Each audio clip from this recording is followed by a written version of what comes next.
Bonjour à tous et à toutes, chers membres de la communauté Toldot Yitzhak, ainsi que nos amis qui nous suivent sur les réseaux sociaux. Eh bien aujourd'hui, Bezrat Hashem, nous allons parler de la paracha de Vaïgash. Alors dans la paracha de Vaïgash, eh bien il y a une question primordiale que tout le monde se pose. Pourquoi Yosef Hatzadik décide-t-il de garder le silence vis-à-vis de ses frères, mais également vis-à-vis de son père, qui croit qu'il a disparu, et au lieu d'envoyer un message à son père pour lui donner un signe de vie, eh bien Yosef garde le silence. Et la question de cette grande énigme, eh bien pourquoi Yosef adopte-t-il cette approche? Eh bien par rapport à cette question, il y a deux réponses essentielles.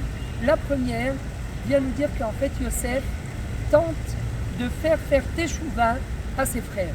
Il veut en quelque sorte leur faire prendre conscience qu'ils ont fauté sur le plan de la fraternité mutuelle vis-à-vis de lui, mais également vis-à-vis de leurs frères, et il a maintenant envie, quelque part, de les pousser à regretter l'acte qu'ils ont fait et à ne plus jamais recommencer, car Maaseh Avot Siman Labanim, les actions de nos pères sont des signes pour les générations à venir. Et lorsqu'on parle de Yosef et de ses frères, eh bien on parle de tzadikim.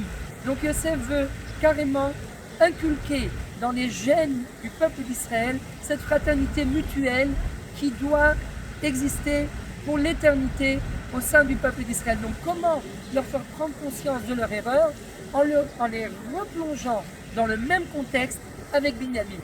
Et c'est la raison pour laquelle il va capturer Binyamin, il va le garder en otage pour permettre à ses frères d'aller, d'abord, il va prendre, Réhouven, il va le garder en otage, Shimon, il va le garder en otage, et après, en tant que rançon pour pouvoir obtenir Binyamin, et donc c'est ce qui va permettre à Yehuda de se battre, de plaider en faveur de Binyamin et de se porter garant vis-à-vis de lui par rapport à son père, en disant à son père, je m'engage à te ramener Binyamin coûte que coûte. Et donc au final, grâce à toute cette péripétie, eh bien Yosef aura réussi à faire prendre conscience à Yehuda et à ses frères qu'ils ont fauté. Comme ils l'ont dit, Aval Hashemim Anachnu. Mais nous sommes coupables. Donc c'est là où Yosef voulait en arriver, et c'est pour cette raison qu'il garde le silence. Deuxième approche, qui n'est peut-être pas contradictoire, mais c'est plus exactement pour essayer d'annuler le décret de l'esclavage en Égypte. Comme vous le savez, et comme on l'a déjà dit, eh bien Akadosh Baruch Hu avait annoncé à Abraham Avinu comme quoi ses descendants seront esclaves dans un pays qui n'est pas le leur.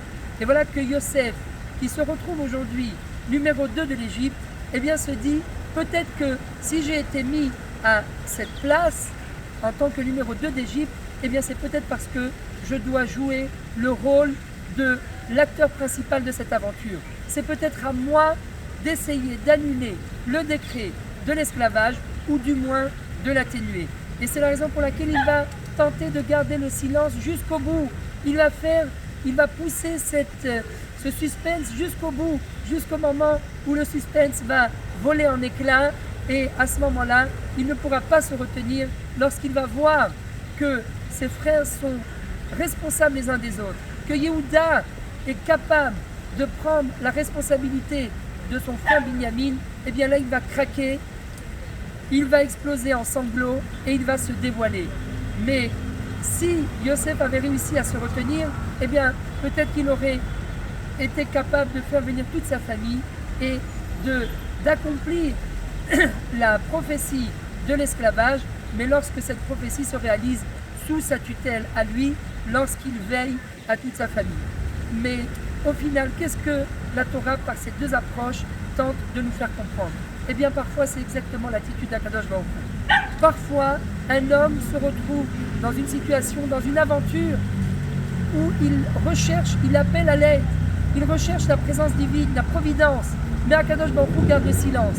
Alors il peut y avoir deux explications à ce silence de la part d'Akadosh Baruch Hu. Ou bien parce qu'Akadosh Baruch Hu veut nous faire prendre conscience de nos actes, et il attend qu'on s'initie nous-mêmes de nos propres de notre propre volonté pour faire Teshuvah, pour essayer de rectifier en quelque sorte notre mode de vie, ou bien une deuxième approche, c'est parce qu'il garde le silence, mais dans les coulisses, Akadosh Baruch Hu est en train d'essayer d'annuler des mauvais décrets qui, Chas v'Shalom, doivent s'abattre sur les ennemis d'Israël, qui doivent s'abattre sur nous. Et quelque part, eh bien, c'est une grande leçon d'Emouna qu'Akadosh Baruch Hu nous transmet à travers la personnalité de Yosef, qui correspond à la mida du Yesod.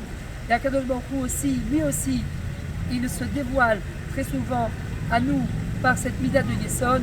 Et bien parfois il garde le silence, ou bien parce qu'il veut nous faire Teshuvah, ou bien parce qu'il est en train d'annuler des mauvais décrets. Mais au final, ces deux approches ne sont pas contradictoires, elles sont toutes les deux complémentaires, dans le sens où parfois, eh bien, Akadosh Baruch Hu garde le silence pour nous faire Teshuvah, et de cette façon-là, eh bien, c'est nous-mêmes qui allons annuler les mauvais décrets. Bezrat Hashem, que ce Shabbat, nous puissions apprendre de nos ancêtres, de Yosef, de Yehuda, Mashiach ben Yosef, Mashiach ben David, et que nous puissions enfin accueillir le Mashiach ben David très prochainement avec la reconstruction du Beth Amikdash du Rav Yamenu Amen Keniratzah.